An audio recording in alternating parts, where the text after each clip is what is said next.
Okay. So I'm going to begin by acknowledging that, and I was saying this to Jackie prior to you all joining, that as a matter of process, ceremonially, we begin in Canada, and I think other parts of the Americas are getting better at this, of acknowledging that we are on Indigenous lands as settler peoples.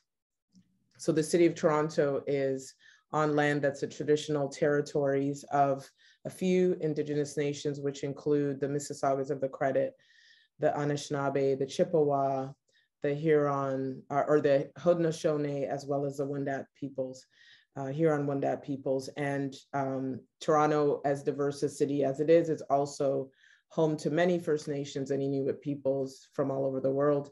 If you've been to Toronto, you know, you walk down these streets of the city and you mostly can't tell where people hail from or what their racial or cultural backgrounds is, and we like it this way.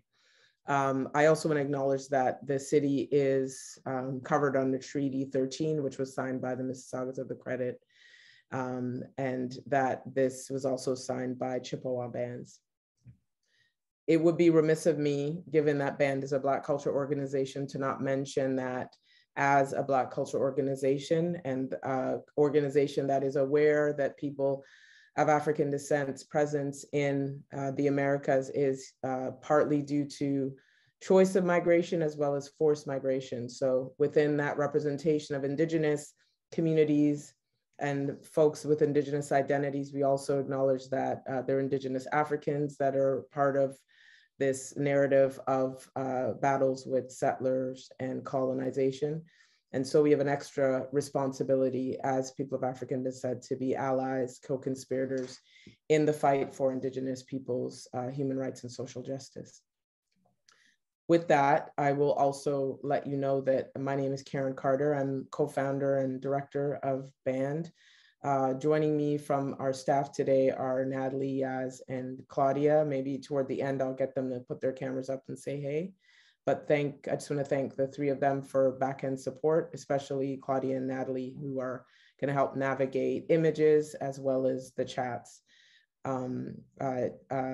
We are extremely lucky to have a really smart team of young women who basically make people like me look really good. So thank them for their work on this Saturday afternoon.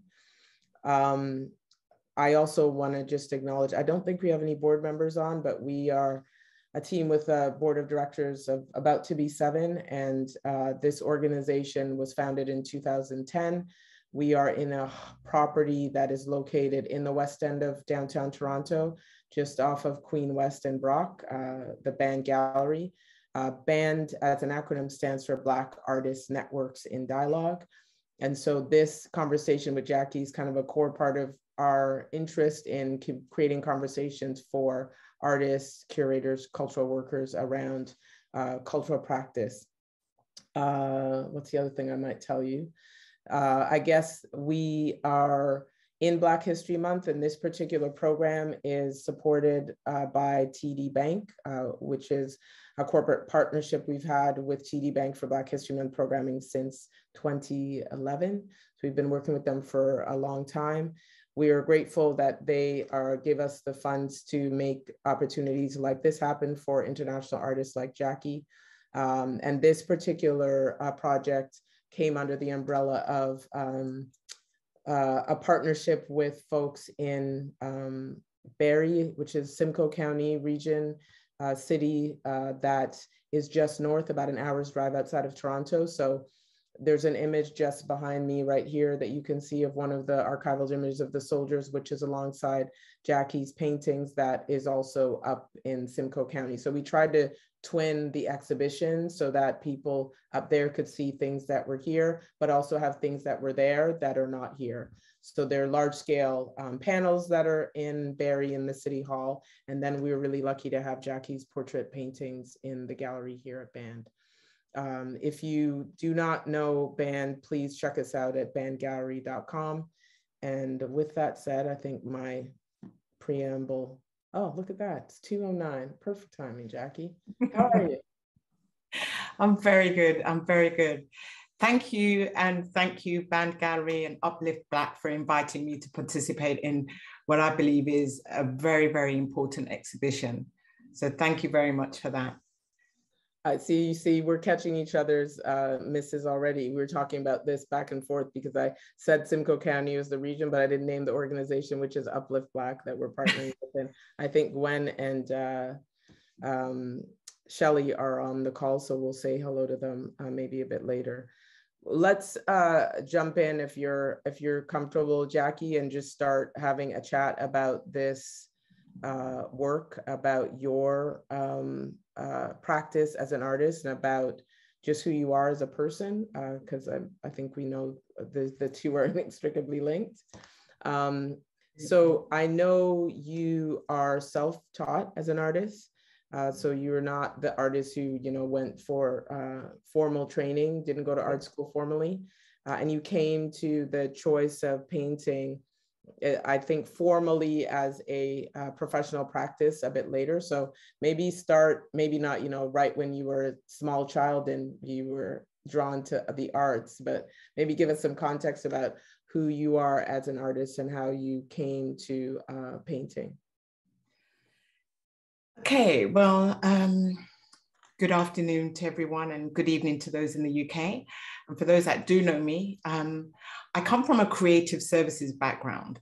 So pretty much, as you mentioned correctly, had always wanted to study art, but just didn't find my way into it until, a much later stage. So maybe about 8 years ago, I decided I was going to give it a go, decided that I'm going to buy some canvases and some oil paint and just see if I could create something that would reflect some of the images and the ideas that I had in my head.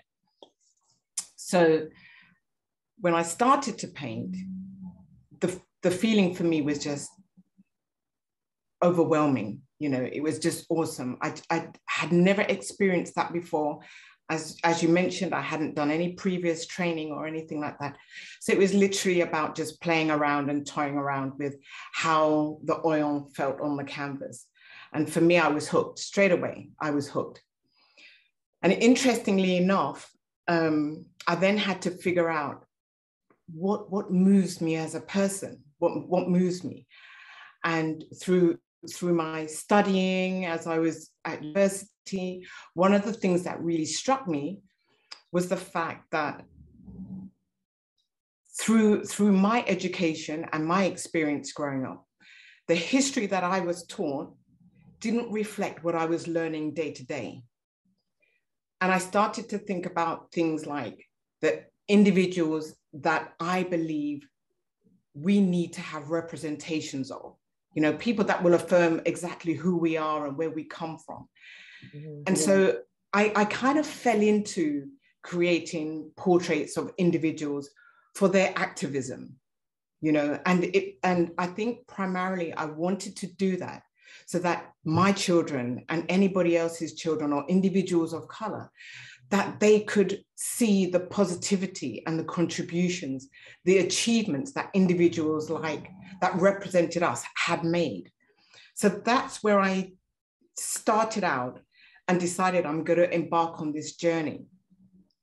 So it was quite easy for me in the first place to maybe think about, well, what am I going to do? Because then I started to use that as a vehicle to progress in that journey.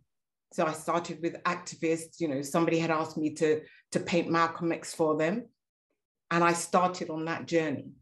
So it was a case where every individual that I started to paint was like there was something new that I had to bring to that because I didn't have the formal training. So the whole experience of me painting these individuals was a whole learning process for me, because I'd be challenged by things like the glasses that Malcolm X was wearing, trying to formalize a palette that I could give life to some of these individuals, because the majority of the images that I had were black and white images. But that was the start of the journey for me. So I want to tease out the choice of oil, because it feels like, from what I know around the mediums through which people choose to paint, acrylic, watercolor. I mean, that if you've never formally trained, to choose oil just feels like a baller move. So tell me how the choice of being not just a portrait painter, but to choose to begin with oil painting was that just, you're just like, I'm gonna try oil and then it felt good? Or did you try acrylic? Did you try other things before you ended on oil? No, I hadn't tried anything before. The thing is, fortunately for me, my father had gifted me a set of oil paints. And they had sat around for years, you know, because thinking, what am I going to, he knew that I was interested in art. And he gave me a gift of, you know, a set of oil paints, and I looked at them, and I had a set of brushes and I looked at them. And, you know, so for many years, I toyed around with the idea of how am I going to convey some of the ideas, some of the images that I have in my head onto canvas. I didn't know where to start. Mm-hmm. And then, as I said, I decided I'm going to buy a few canvases and just give it a go. So the oils just happened to be there and available for me. Yeah. Okay, I was picturing you in a store and then saying, I've never painted before, but I want to buy some oil. No. And then having the store clerk say, you've never done this before, but you want to start with oil? But it was in the house, and so you were just, it was your father had forecast. Exactly, by default. This life. So tell me a bit about the process of how the influence of these archival images, because you said, and I think from the discussions we'd had previously, a lot of the images you pulled from weren't color. So even when I've been lucky enough to see the portraits you've done of folks like Angela Davis and Maya Angelou that are African-American icons. And I want to tease a bit of that out as well, of the choice of what Black cultural identity, popular cultural figures you started with and where you are now. But maybe let's start first with how you went from the archival to the color, and the choice to not just paint a black and white portrait, but to paint the color, because it feels for me when I look at your work that you're painting people into life that we may only know through black and white images, and somehow they have this new life because of the way you represent them in color portraits. Absolutely. I think for me, because, as I said, you know, I don't believe the representations were there and available for, you know, my children, you know, they just weren't there. They just didn't know anything enough about these individuals. And I, you know, when I was at university and I was studying, part of my dissertation was focused on the fact that children of African descent were underachieving. So even though my subject matter was digital media, one of the key things that I wanted to tackle was, what could I do in order to enhance their experiences and their learning and their viewpoint of themselves, you know, through their day-to-day life and their experience, you know, through their education. But what I found while I was doing my dissertation, that they were not starting out as being underachieving. It was through the education system that they didn't have these representations whereby they could feel that they could aspire to be like individuals such as Maya Angelou, you know, Nelson Mandela, and these individuals that fought for equality. And so for me, in order for it to make sense, I had to try my best to bring these individuals to life in the best way that I could represent them, so that each individual, when they look at them, they could feel as though they could make a connection with the individuals, maybe see the pain in their eyes, just get a feeling of who they were. You know, what did they bring? What was their hardship? What was their journey? So that was really the aim for me in converting them into color from these archival images that I found along the way. So tell me then about the maybe it's the move, because it's less about, I think, the choice of beginning with these popular cultural figures that were cultural icons, global cultural icons, to the place you landed with what I think the first portrait I saw was, I think, Mary Seacole. Okay. And for me, I got really curious about that because it was watching you move clearly from seeing the work in your home studio when I did that first studio visit, from the large global icons to someone who was very Black British, who would be known within the Black British cultural lexicon, but may not be known globally. So was there a purposeful choice where you kind of started with these bigger, larger than life figures and then started to look at home, and then maybe talk a bit about how that look at home led to the Commonwealth and the diaspora, looking at what Britain as an imperial power, how that would have impacted, and thus this aspect of where we are at now with the soldiers. But maybe first, how did you get to the Black British layer? Interestingly enough, as I said, I kind of fell into the bigger icons by mistake.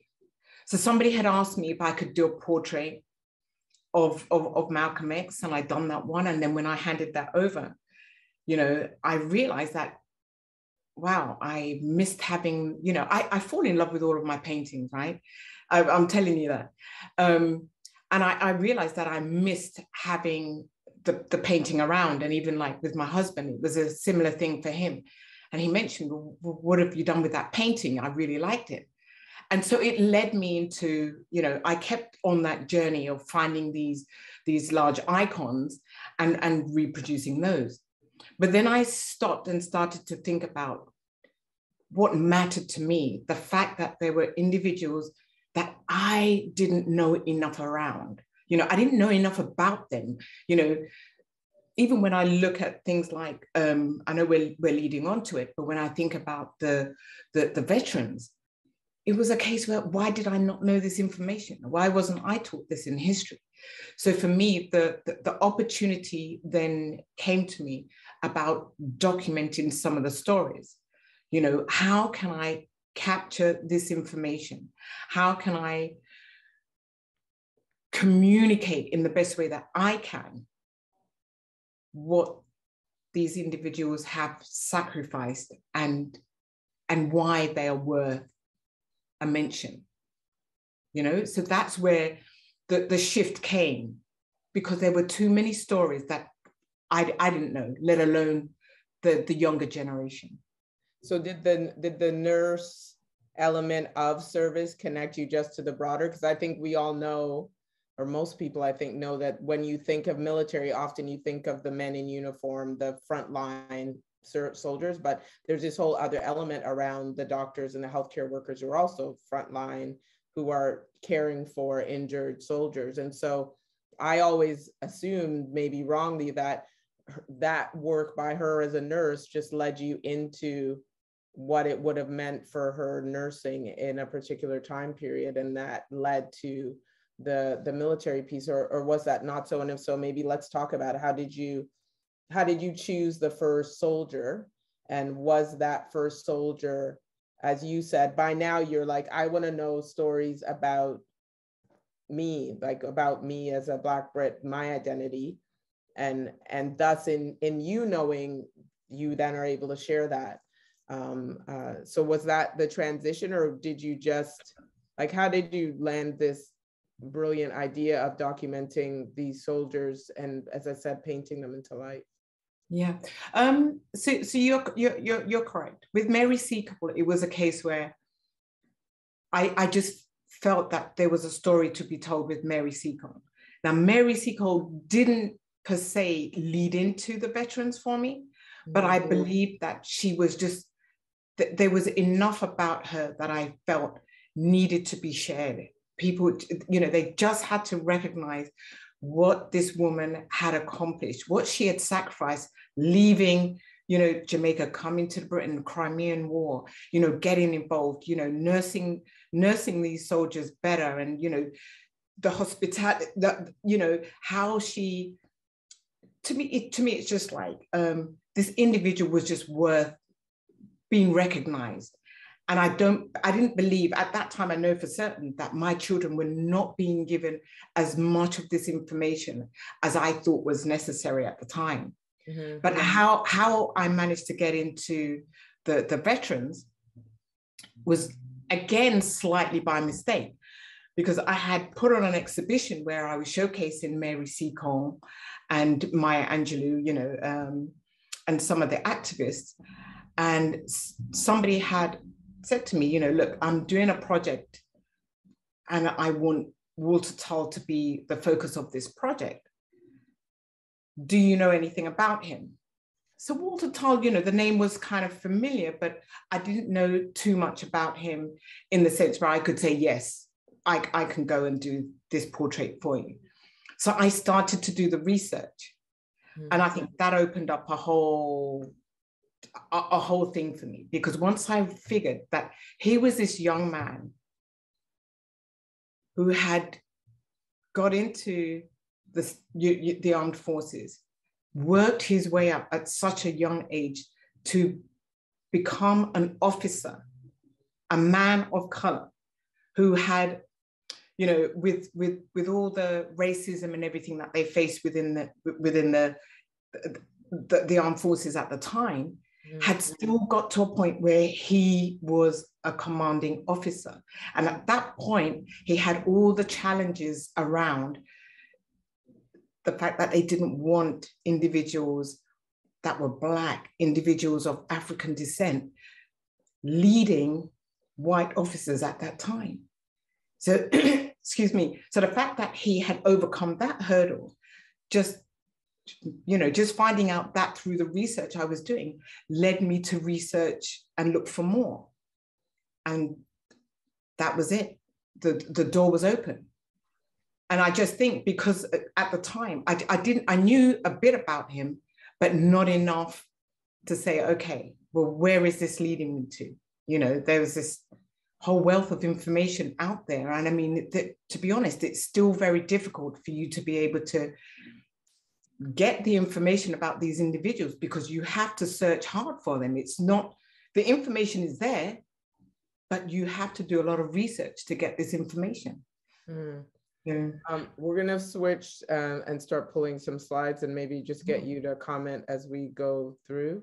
Mm-hmm. So Natalie, if you want to flip to the next, I think we may be starting with an archival image just to give people a sense of how you move from something like this to the next slide. And this is Norman Manley. Those of you who've seen the promotional painting, I think this is most striking. Can you just go back to Norman for a second for me? Because this is most striking to me, because I look at this and then I can see how you take artistic license in making the humanity of them come out, because this doesn't look like it's strong enough or clear enough an image of him to paint what you've done in the image you've made of him. So do you want to maybe talk a little bit about your process to move from the research to the painting, and then I'll Natalie, just get you to keep circling through, and then we'll just circle back while Jacqui talks, just so people get a sense of the work. So Norman Manley, for me, iconic as he is, everybody would recognize him as being the Prime Minister for Jamaica, but not many individuals know that he was a veteran in World War I. And the challenges that he had were no different to anybody else. As a man of color, even though he's mixed in his heritage, cultural heritage, he still faced a lot of racism. So at some point, for me, what really struck me with Norman was the fact that he chose to give up his stripes, because he couldn't deal with the racism and he didn't like the injustice at how individuals of color were being treated. So for me, what I wanted to do, even with the images, is try to convey that sort of individual, that understanding a bit about him and being able to present that. He ultimately ended up being a gunner, you know, and a highly regarded gunner for the forces in his support for Britain at that time, as, you know, being, you know, Jamaican born from the Commonwealth. But following on from that, he went back, you know, to Jamaica, returned to Jamaica, became a lawyer, you know, still fighting on behalf of his people. So, you know, I mean, to me, it takes a lot for an individual who is given a position such as to be a commanding officer, likewise, and then deciding that because of how individuals like himself and the others around him were being treated, he would rather not take on that role. To me, it tells you a lot about the character of the individual. And so that's why he was definitely an important individual to be included in this collection. Let's maybe flip to, do you want to talk a bit about is there an order in which this is painted? Should we guess, like, which was first, or which came second, third, like which was, to be honest, I can't really remember the order of them. So Rev William White is one of the latter pieces for me. And so he's one of the Canadians that I focused on a bit more recently. Yeah. And for him as well, you know, he still had achieved a lot in his time and had, you know, achieved a good status for the fact that he's a dark-skinned Black man. And it just wasn't heard of at that time. It's just, you know, they have so much to overcome in order to get to these positions. And, you know, I just have a lot of respect for what they've sacrificed, you know. We took the liberty of throwing in some Indigenous soldiers. I know one of them was, because you paint in oil, it wasn't dry, so I couldn't travel with it when I was there to pick up work. But we have here, and this is a famous Indigenous soldier who was a famous sniper, very well known and awarded, I think more in military circles than in the general public. I don't think a lot of people in general public know this soldier, but maybe talk to me about something you said to me which struck me. And I think when I posted about the show on my Instagram, I noted your comment that you had to research and know them before you could paint them.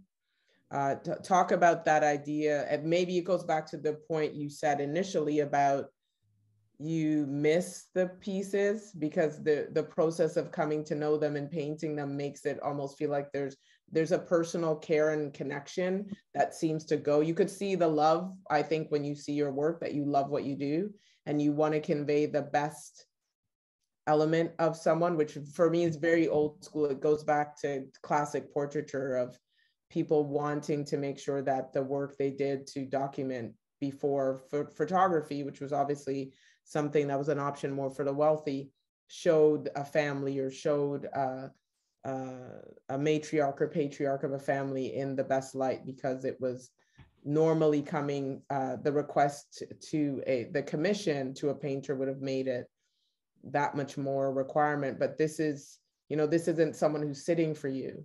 And yet it feels almost like they are sitting for you in the level of detail in the way you convey them. So maybe talk a bit about the need to know them in order to paint them. That's right. I think initially when I was given a number of names, so I thought, let me just have a look and research some of these individuals. And just thinking about painting an individual without knowing it would just leave me blank. I just couldn't get the feeling or the inspiration to put oil onto the canvas. But once I'd done the research, what I found was I then could resonate with what they were fighting for. So if I go back to Peggy, for example, you know, one of, you know, First Nation individual. And not only did he sacrifice himself to participate in conflict. He took with that his cultural heritage, you know, he took with him, you know, certain understandings about who he was as an individual. So reading up about him and learning that, you know, things like they would wear their moccasins, yeah, sneak across enemy lines because they knew if they wore their boots, they would be heard. You know, so all those cultural things, you know, moccasins, you know, the fact that he was so determined to fight for his country and on behalf of Britain, a country that viewed them as savages. So for me, just understanding where this individual comes from just shows me the strength of their character. And just knowing that, and possibly just feeling that, you know what, I feel I want to be able to do them justice. And for me to be able to do that and commemorate them in the way that I'm hoping to, I have to try and figure out who they are as an individual, you know, and to me, that's what's definitely evident. The numerous medals that he was awarded, you know, he served as a sniper, and the kills that he had were just insane. But to me, what does it say about the individual, the person? So for me, it was important for me to get that understanding of the individual. And maybe I believe that in some ways there's a bit of an activist within me. So I may not be doing it because I'm not sacrificing myself in these situations. You know, I can't even understand the magnitude of what it meant for them to go into combat. But what I do know is if I can somehow shed a bit of light on the character, you know, who they were, then, you know, I'm contributing in some way. Well, it's an homage to their story, and it goes back to the core of what you said in the beginning of these, your choice to choose portraiture is your way of adding to the cultural narrative, complicating cultural history, social history, by bringing these people's identities to life, and thus hopefully you see a beautiful painting, it may draw you to inquire as to who that person is if you don't know. Or in this case, because that's what good museum exhibitions should do, is you have the panel and you have the details that gives you a bit of background on the person as much as you do the artist. I'm gonna stop talking for a bit and just check and see if people have any questions, comments. Feel free to, if you're comfortable, we're hanging out, Jacqui, you and I, and we've invited folks to hang out with us. So we're pretty laid back. If you want to talk, let us know. We can open your microphone. If you're comfortable being on screen, we'll pull you up on screen. Maybe Natalie, I'll get you to stop sharing screen for a second. We'll come back to this at the end and maybe pull folks up so we can see who's there. And then maybe do the, I'm gonna pull it up so it's the grid. Just so in case people wanna say hey or something, we'll give a couple of minutes. And anybody on the team, I mean, obviously, Yaz, Natalie, Claudia, if you've got questions or comments, feel free to throw in as well. Seems like we have a shy group, Jacqui. They must be all British. Come on, fire the questions, guys. Canadians are not that quiet. They're used to not having the laid back vibe we have going on today. So I'll read, Mike has a comment. Jacqui's artwork is awesome. I've seen the progress in person. I'm constantly blown away by what Jacqui produces. Thank you, Mike. And we've got a couple of hands up. So there you go. People are ready to dive in. Who should we start with? There's a Hubba Hubanub Pro. You want to release the microphone there? Or do you want to start? Should we start with Shelly and then go to that person? Sure. Yeah. Shelly's like hoodied up and ready. How are you? Yes, I'm ready, man. This is what happens when you're out in Simcoe County. It's cold up here. Hi, Jacqui. So thank you so much for this.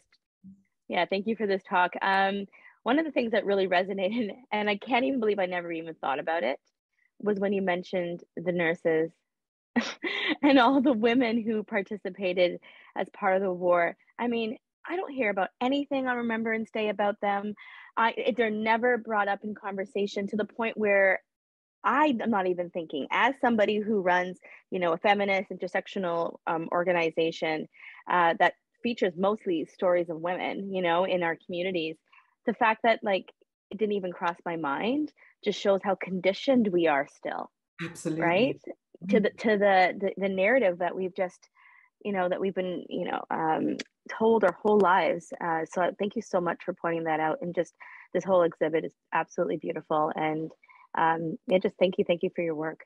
Thank you. I mean, I really thought it was important. I had to include women. And I mean, I have a few more that I will be adding to the collection. So I'd say just keep a hold on this space, they'll come. Stay tuned. Absolutely. Thank you. Thanks so much for taking the time, Shelly, and for your question and comment. Absolutely. Hi there. Hi, Jacqui. Hello. Jacqui, friends. It's great when the friends come out to support. Absolutely. And my husband and I, we have Jacqui's original Louis Armstrong. Lucky you. I've seen that in person. Yeah, and we're fortunate enough to have known Jacqui for a long time, and I've seen her work, and it's just absolutely incredible, considering Jacqui is self-taught, and having seen these fabulous oil paintings and having one of them in our house is just absolutely amazing. Really proud of her. So couldn't miss this. So, wishing you lots of love and everything like this. And this is absolutely brilliant. And hopefully we'll get to one of your exhibitions. We were all hoping that we would make New York, but, it never happened. But, We're all coming out of the other side of Zoom soon. Absolutely. So Jacqui, do you want to tell us how they came to own Louis Armstrong, or is that a secret story you can't tell us? We did pay for it, by the way. I mean, was it a commission? Because you talked about people asking you to paint. No. So it's interesting, because in addition to documenting the lives in this way, and that, activists and the veterans, I also look to creating, pieces around the people that I also admire through entertainment. And it was a case where, I'm not sure where you saw it, Lisa, and you decided I think I saw it on your website. Okay. But we obviously saw Muhammad Ali when we came around that time, and the other pictures. And your Colin Kaepernick is just, I think, an incredible, story for him at such a prominent time for him. And seeing your others, and I found a book for you, didn't I? It was the Legion, and it was about black officers and servicemen, in the First World War, which we picked up for Jacqui, and hopefully that helped in your research as well. But it was interesting when the British Legion did their Remembrance Sunday last year. Up popped a man talking about his grandmother, who Jacqui had painted. I can't remember her name, but it was like, I'm looking at the website and there's this woman who you'd also painted, which was incredible. And he was on there telling a story about this lady. So that must have been Connie Mark. Yeah, it was. That's right. Yeah. And that's the interesting thing, because, as I say, with a number of the veterans, some of them are known, but there are a number of individuals that we just don't know about. And I just think it's important that, we have a collective way of being able to say, well, and this one as well. And how did they do it? You know, I think just being able to, you know, I sorry for jumping all around the place, but I watched the talk with Dr. Cheryl Thompson the other week. And I mean, she mentioned the fact that, you know, giving voices to the silence. And I just thought, that's it. She encapsulated in that sentence exactly what I'm trying to do. You know, the research is there. There's not a lot of information on all of those where you know, the individuals that we're talking about, because a lot of that information, we don't even know all the names of these individuals. But the fact that, you know, I can try and document, if I could, 25 to 30, to me, that would be an accomplishment, you know, but just so that individuals are able to look back and reflect and just see what contributions that they have made. We need to bring these people forward to explain just how important they were to people's freedom. And you're doing a wonderful job. And Cliff's standing here, but he won't come into the picture, so he just know that there he is.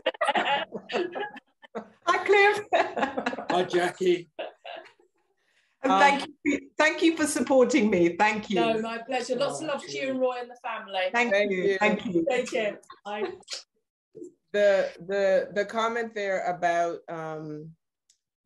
as you said, kind of giving voice.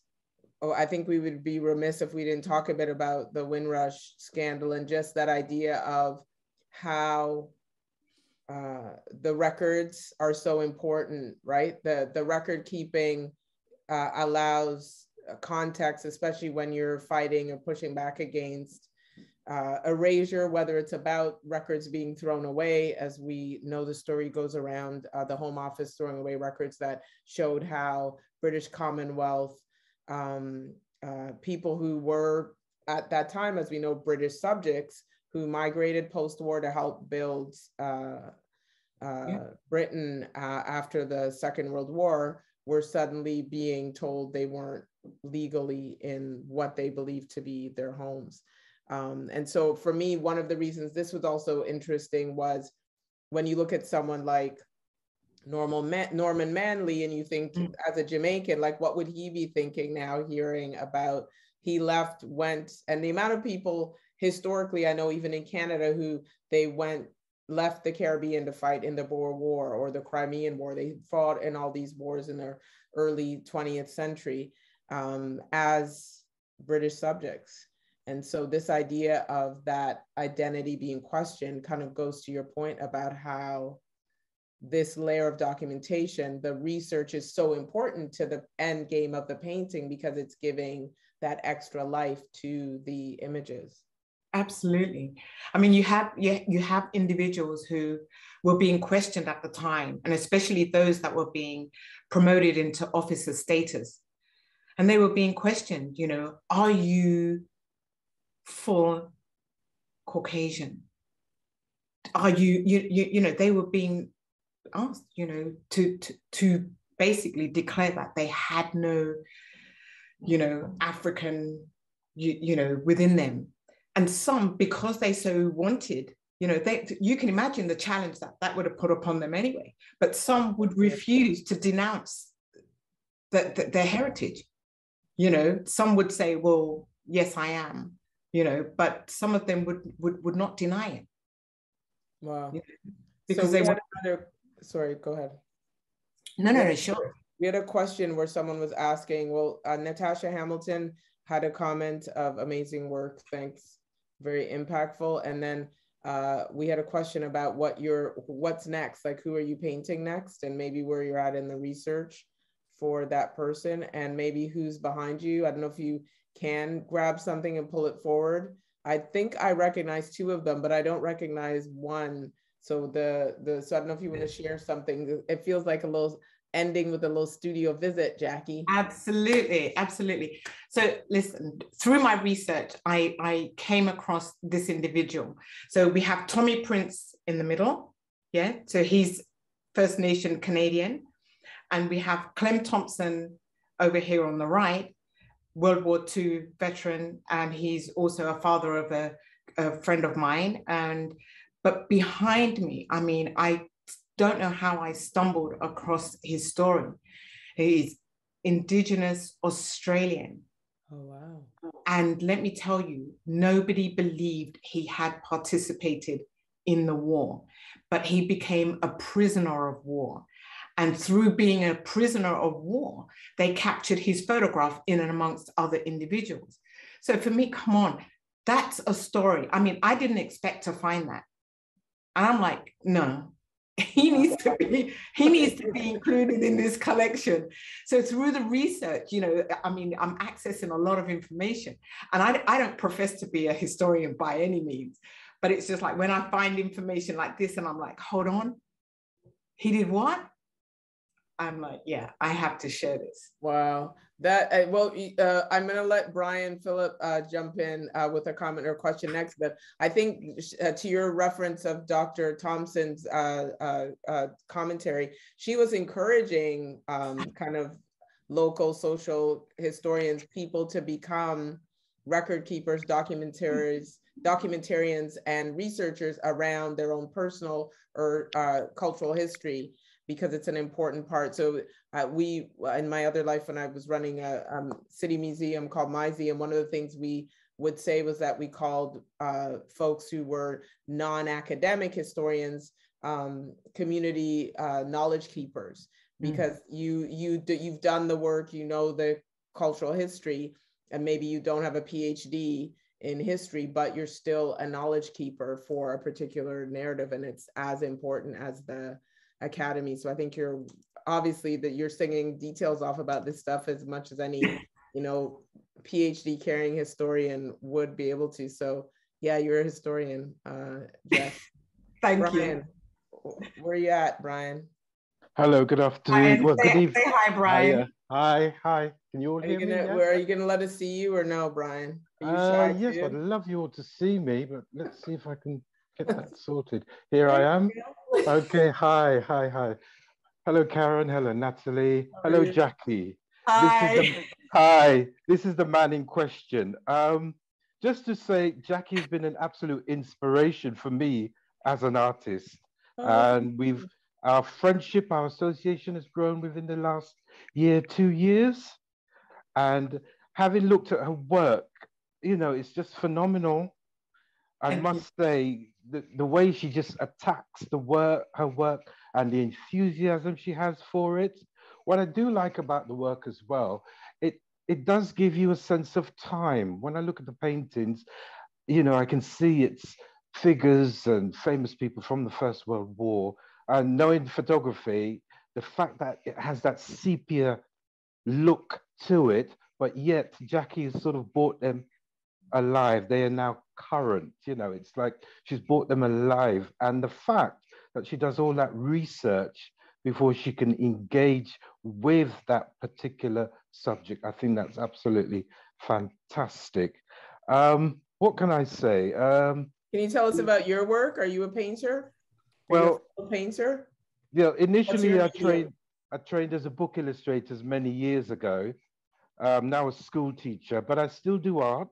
Yeah. I do printmaking now, which is rather specialist type of art, but I've stuck with it. I like drawing.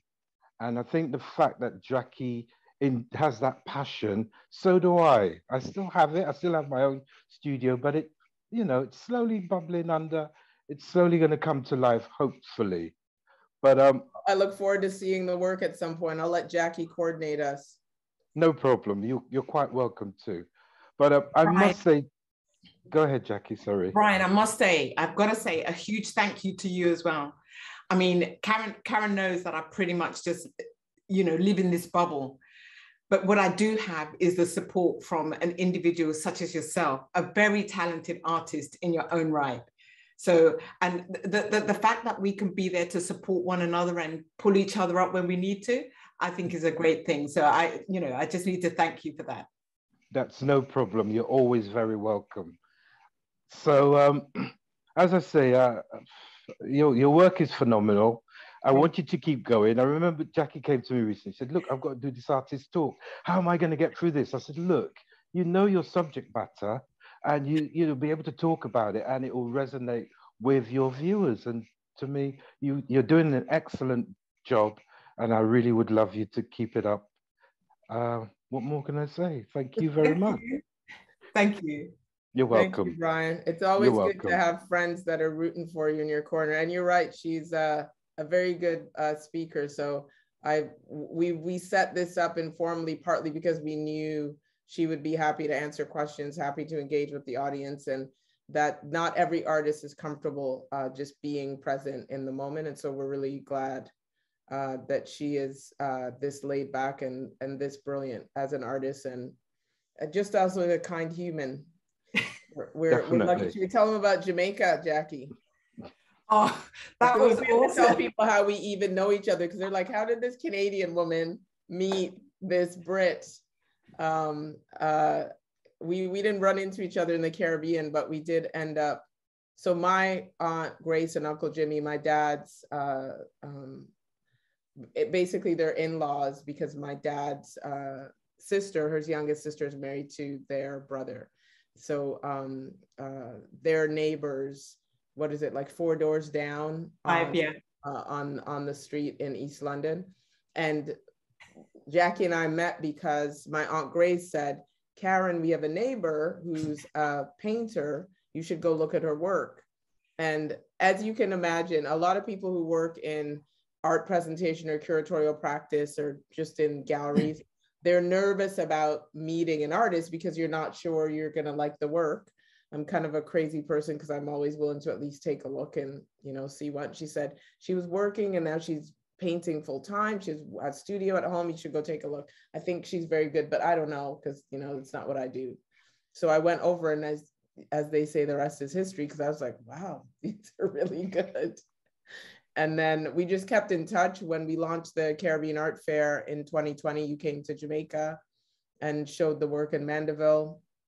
And then we'd always been trying to figure out how to do something together. And so when the military portraits came up and we started looking at the deep military history of Black communities in Simcoe County, with Uplift Black being up there, it was a really great way to talk about, to your point, some of these hidden histories that sometimes we don't know about. We think Black people came to Canada post Second World War. We don't always think about them having deep histories that go back before Canada was Canada.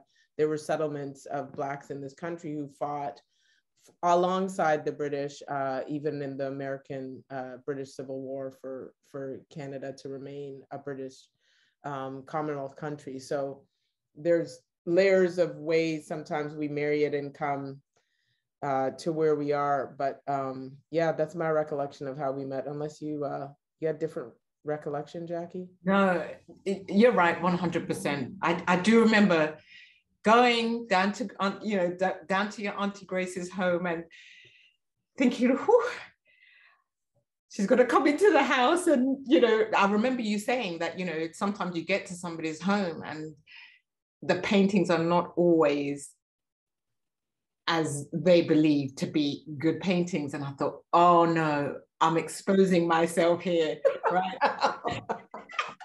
I think I told you that afterwards, though, because you don't say that before. I said afterwards, I was like, these are really good.